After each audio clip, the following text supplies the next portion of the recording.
They gave my room to my brother's new wife and told me to stay in the storeroom. You're useless, Elena. You don't even earn.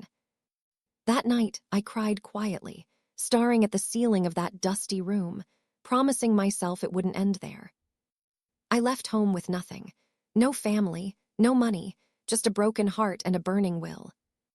3 years later, they stood at my doorstep, begging me to return. The same people who once threw me away. I smiled and said, "You taught me my worth by showing me yours." This is my story. A story of pain, strength, and the woman they never thought I'd become. Read, like, comment, and subscribe, because sometimes losing everything is how you finally find yourself. I never imagined that the house where I grew up would learn to move around someone else's footsteps. The wedding was a blur of white flowers and silver ribbon, laughter squeezed tight in the living room. Every face was smiling except mine, because mine had to watch things rearranged without consulting me. Sophia walked in like someone who had practiced her place in the world. She had the kind of smile that made people shorten their sentences and smooth their hands over fabric in nervous imitation. She placed her perfume in the hallway and left a wake of civility that erased the small personal chaos I'd kept in my room. The sketches with spidery lines of faces I loved to draw, the small desk covered in paint stains, the teacup with a chipped lip I had rescued from a flea market. She said, light as the lid of a birdcage, "Elena, it's only logical. I should have the room. It's my home now." She said it as if home were a mathematical problem with only one solution. Aaron's eyes flicked to me. He raised his hand as if he wanted to stop the sentence from falling, and then lowered it. My mother tilted her head and smiled in that way mothers do when they choose not to see a bruise. My father cleared his throat, the sound swallowed by the chandeliers. So I made my bag. I folded my sketches into a careful stack, wrapped them in an old sari to protect them, and I carried the teacup like a relic. The storeroom smelled of dust and wet boxes. There was no window, only a seam of light beneath the door. I laid my thin blanket on the concrete and traced the cracks in the wall until my fingers memorized their map. "Don't dramatize it, Elena," Sophia called from the top of the stairs, her voice honeyed and distant. "You'll understand when you're married. We all make sacrifices." I wanted to tell her I had never signed anything that gave her the right to my nights. I wanted Aaron to say something braver than the look that died on his lips. But I didn't. I stayed silent and let the silence gather like armor. That night, I whispered into the darkness, "This is not the end." And in the dark room they gave me, I began to plan. Not with a scream, but with small, precise steps. There's a quiet ferocity in someone who has been dismissed. It is patient and pragmatic and unexpectedly kind. I slept with that ferocity like a seed and watered it with the memory of my mother's hands when she first taught me to hold a brush. Leaving felt more like shedding than escape. I wasn't fleeing so much as finally letting go. The house no longer fit me. It had been rearranged into a blueprint of someone else's comfort. I walked out carrying a rickety sketchbook, a small set of paints, and the sari-wrapped teacup. I did not have a plan, only a stubborn agreement with myself that I would not return unless I could stand in the doorway as the master of my own life. The city folded around me with indifferent arms. I found a room in a woman-run boarding house where the windows looked over an alley, and the other residents treated each other like wrenches in a machine, useful, exchangeable, necessary. First, I worked at a cafe washing dishes. My hands learned the language of hot water and broken crockery. I learned to move quickly, to let my mind idle in little windows of daydreams where I drew customers between orders on the corners of napkins. Those napkin sketches became my portfolio.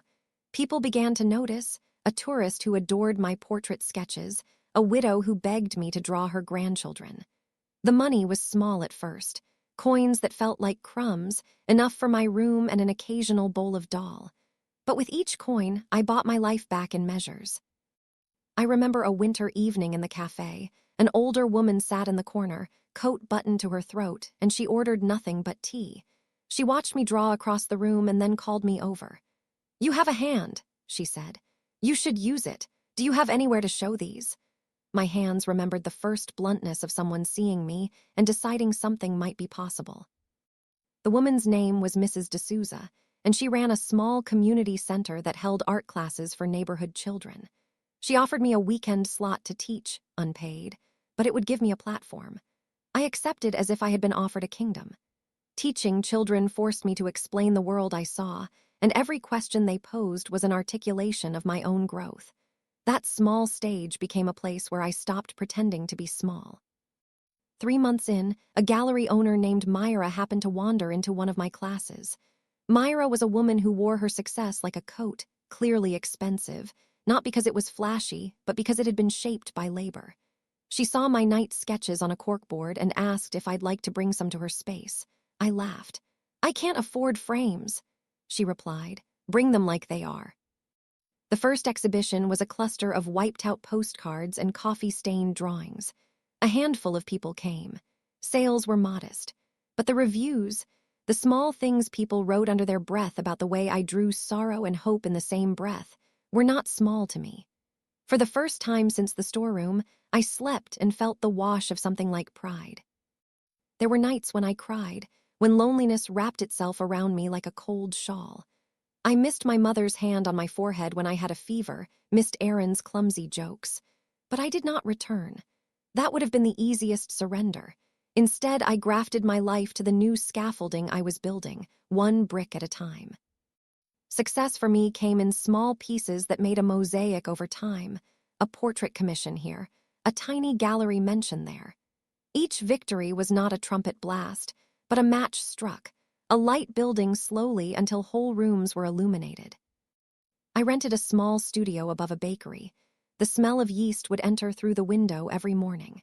It was tiny, one large pane of glass, a stool near the window, and a table with paint scars that could serve as a map of my labor. I repainted the walls myself late at night with the cheap paint I could afford. I hung my drawings on wire with clothespins. It became the first place I could invite people without fear. Clients began to come.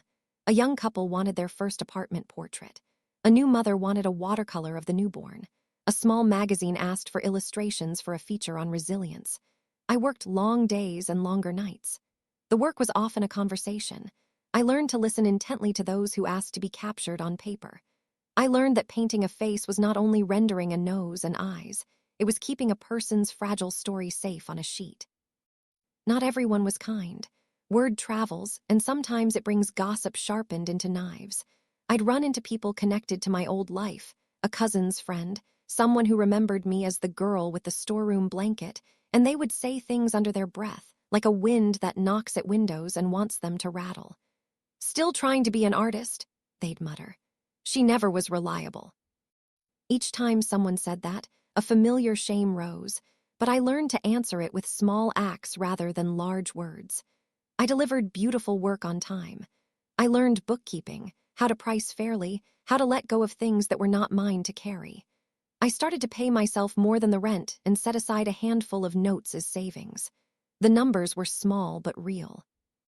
My studio began to attract a small community, a string of neighbors who were also working on becoming.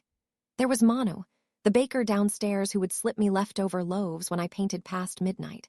There was Devika, a freelance poet who read in soft voice and taught me to see rhythm in brush strokes. And there was Raffi, a mechanic who loved to bring me tea and listen as I spoke about light. We learned each other's hungers. We became a little ecosystem of people rebuilding themselves. One night, months into my studio life, I received a call from a magazine editor who had seen a feature on my work. He asked if I'd like to be part of a collaborative show with 3 other young artists. It would mean painting a larger canvas, something I had never tried at that scale. I said yes, and felt like I had given my future a voice. In the months that followed, I worked as if the storeroom was a ghost hovering at my shoulder. Sometimes it was a spur, and sometimes it was a cautionary tale. I replaced old apprehension with a rhythm. Wake, paint, housework, night sketches, rest. The small triumphs stacked until one day a stranger sent a message that would change the scale of everything. "Your work made me feel less alone." That sentence held more value than any sale. Recognition arrived like a knock I had been waiting for, but had stopped expecting. A local newspaper ran a feature titled "Faces of Quiet Courage" and placed my watercolor portrait on the 3rd page with a short paragraph about the artist who had started in a storeroom and now painted a city's small tragedies and joys. The article brought customers and invitations. A corporate event wanted framed works for their lobby. A young actor commissioned a portrait to announce his first role.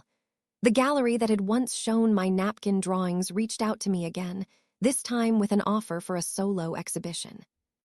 I remember holding the gallery's email like a talisman. "We'd like to host a solo show," it read. "Your work speaks to people in a way that is both intimate and universal." The exhibition was scheduled for a 3-week run.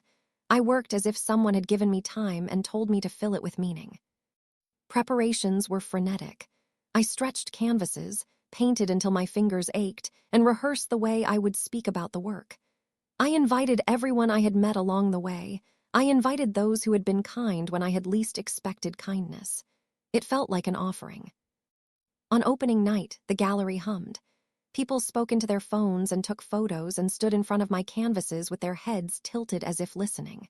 The curator introduced me, and for the first time since the storeroom, I stood in a room where my name was the subject of a warm conversation. A man I'd never met approached, his eyes wet. "You paint grief so tenderly," he said. "You make it possible to look." Sales were modest by big city standards, but for me, they were radical. I sold a series of portraits to a private collector and used the funds to pay off debts I had carried from the boarding house and to rent a larger space for my studio. The more my name circulated, the more the past began to look like a distant weather pattern, not entirely gone, but softened at the edges. And then the calls started to come. Aaron called once and left a voicemail that I replayed 3 times before deciding to answer. "Elena," he said, voice careful, "we were in the paper. Mom sent me the clipping. Can we talk?" I did not rush to meet them. I let time do the smoothing. When I agreed to see them, I told myself I would construct the meeting like I built a painting, with attention and an eye for composition. They arrived at my studio awkwardly. My mother stood at the doorway, looking older in a way that made my chest hurt. Aaron shuffled like someone who had been chastened by guilt. Sophia's face held the ordinary firmness of someone who believes their choices were logical. "Your work," my mother said, her eyes wet. "It's beautiful, Elena." I felt the old urge to fall into the role she had always seen, to fold and be small. Instead, I showed them the paintings of nights I had lived, the portraits I had made of people who had trusted me with their stories. They walked slowly through the room, speaking in quiet phrases that made it clear that their world had altered because mine had. After they left, Sophia sent a text that read, "I'm glad you're doing well. Maybe we should talk about family matters." It felt like an olive branch wrapped around a stone. There are thin moments when success feels like vindication, but vindication is cold. What I wanted, what I had always wanted amid the bitter nights, was not to punish but to belong on my terms. The recognition had given me a voice, but it hadn't removed the complicated ache of family memory. Life is never linear. Just as I tasted the sweetness of recognition, a storm gathered over my family. It arrived in the form of instability and regret, and when the fallout landed, it shook the house that had once been mine. My mother called one evening, her voice thin. "We are struggling, Lena. Your father lost a contract in Sophia's work. They let her go." The words tumbled in a way that was both tragic and familiar, the same chorus of economic fragility that plagues many households. Suddenly, their confident tones had frayed edges. They asked me to come to the house for a meal. They didn't spell out why. When I arrived, the living room felt unfamiliar, teacups mismatched, the chandelier dimmer. They sat like people who had practiced grief and were surprised by how young it felt. "We made mistakes," my father said at last. "We never meant to hurt you." I did not want to invalidate the suffering they were experiencing. Poverty has its own dignity. It strips you down to what matters. But I could not forget the ways my sense of worth had been diminished by their earlier indifference. "We can't go without a stable place," my mother said, and her words were a thin net cast for something that had once been entire, a family home. "Sophia and I talked. We thought maybe you could come back. You have a place here. We can make room." When the offer arrived, I felt a complicated tide in me. Part of me ached, a long-earned exhaustion that wanted the convenience of being taken care of. Another part flared up like a bright, stubborn plant. I had built something from the scrape of a storeroom. Going back would mean stepping into a script that had once been written for me, a script where my space was conditional and my voice quiet. I told them I needed time. That night, I sat facing the window of my studio, looking at the city's lights. I thought of the storeroom, the hollow silence it had offered, and the hardened resolve it had cultivated. I thought of the new mother who would clutch her child and ask me to paint a portrait, of the children I taught at the community center. I thought of the nights I painted until my fingers blurred. Reconciliation can be beautiful, but it can also be a trap. I reached for my journal and wrote, "I will never be someone's convenience."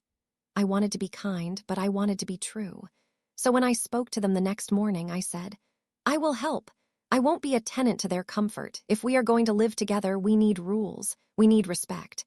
We need honesty." They agreed like people who had learned at last to say yes for real.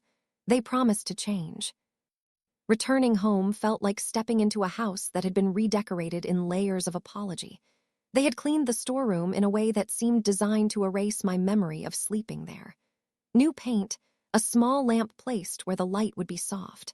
My mother had ironed the sari I had left behind and set it on the chair. Everything had the air of contrition. I had insisted upon conditions: a written agreement about my contribution to household expenses, a promise from Sophia that she would no longer make unilateral decisions about my life, and weekly family meetings where we could speak honestly. These were small things, but they were attempts to recalibrate the scale that had once been so uneven. At first, living together was a tentative duet. I cooked some nights, my mother sewed curtains. We laughed with the fragile hope of people mending an old wound. For a while, it felt like something worth having.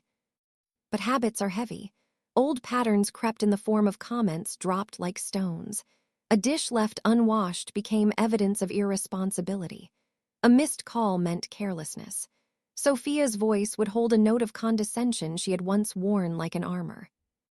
One afternoon, Sophia found an unpaid bill on the kitchen table and said, "You always forget. Why does this happen?" There was something in the tone, a claim of moral high ground that made my fingers clench. "I didn't forget," I said. "I paid the rent last week. The receipts are in the folder." She sighed like someone who had been wrong to a truth she didn't want to admit. The family meeting that week was the brittle kind of conversation where apologies are measured against old offenses. I could see Aaron struggling to balance between his wife and his sister, his shoulders bent by being in the middle. I learned that empowerment is not a moment of triumph, but a continuous practice. Each time an old barb was thrown, I did not retaliate with equal cruelty. I answered calmly with facts, with boundaries, with reminders of what we had agreed. Each small correction was exhausting, but it was necessary. My life now required the stamina of guardrails. There were also tender moments. My mother would come into my studio sometimes and stand quietly as if listening to the paintings. Once, she placed her hand on a canvas and whispered, "I didn't know." It was a confession heavy with regret and possibility. Those moments of openness gave me hope that we could build something honest. There were also nights, deep and long, where I would lie awake thinking of the storeroom and of the woman I had been. The past was not erased, but it had been reframed. I had come back not because the house had asked, but because I could test whether the family could live with the new terms. The test was ongoing. The truest tensions often arrive like weather, not predicted, sudden, and messy. Sophia, despite promises, made a decision that crossed a line. She sold some of my smaller works without consulting me to cover a debt she said would be repaid. I discovered this by finding my own work framed in the living room, a price tag tucked like a secret. She had told me she wanted to help, that it was temporary. But the act itself, selling someone's labor without consent, is a kind of theft that reveals intent. The house, long brittle, shook under a new strain. I confronted her in the living room. "You sold my paintings," I said, and my voice was both astonished and steady. "You can't do that." She looked at me as if I had accused her of petty wrongdoing. "We needed the money. You're making a big deal out of nothing." "It's my work," I said. "It's how I make my life." Sophia's eyes narrowed. You make your life where, in exhibitions, in the little shows you do, we're trying to survive. It was the old argument dressed in new clothes. Survival used to justify exclusion, but survival does not give someone the right to take what is not theirs. I sat down and wrote a list of everything I owned in the house, the paintings with dates, the receipts. I made it organized and clear, like evidence and like a map. Aaron read it and his face cracked. My mother's hands shook when she held the receipts. Sophia's face hardened like she was preparing for battle. It's not just about money, I said one evening when the argument had settled into wounded silences. It's about respect. If we are to live together, you must treat my work as my life and my choices as my voice. We sat in a fragile silence. Then, in a way that surprised me, my mother said, "You're right. We were wrong to assume. I'm sorry." Forgiveness is a strange thing. It's not a thing you give when you are asked. It is something you choose when you are ready. I could have left again then. I could have gone back to the small studio above the bakery and closed the door behind me. Instead, I listened to their promises, watched for actions to match the words, and created protections for myself. Separate accounts, a signed agreement about the sale of art, and the right to be consulted first. Forgiveness did not mean forgetting. It meant acknowledging the wound and deciding how to walk forward without letting it fester into something that would eat the house from the inside. I forgave because I wanted to practice the kind of courage that creates spaces for people to learn how not to hurt you. 3 years after the storeroom, my life was no longer a single room, but an assembly of rooms I had built myself. I had a studio, a modest savings account, teaching responsibilities, and a small but loyal community who valued my work and my presence. People called me an artist with a certain voice, and that voice told time and tenderness in the same breath. The day my mother called and said, "We can't manage. We need help," I heard a humility in her voice I had not heard before. They had hit a financial low that made pride impractical. Sophia had lost another job. The landlord was pressing. In the middle of their panic, they had realized my worth, not in the harsh currency of titles, but in the practical, calm economy of someone who could keep a house from crumbling with a combination of care and talent. They came to my studio the way people come to a lighthouse in a storm, tentative and urgent. Aaron's eyes were rimmed with worry. Sophia's face had lines that were not there before. My mother's hair showed more silver than I had remembered. "We were foolish," my mother said, taking my hands.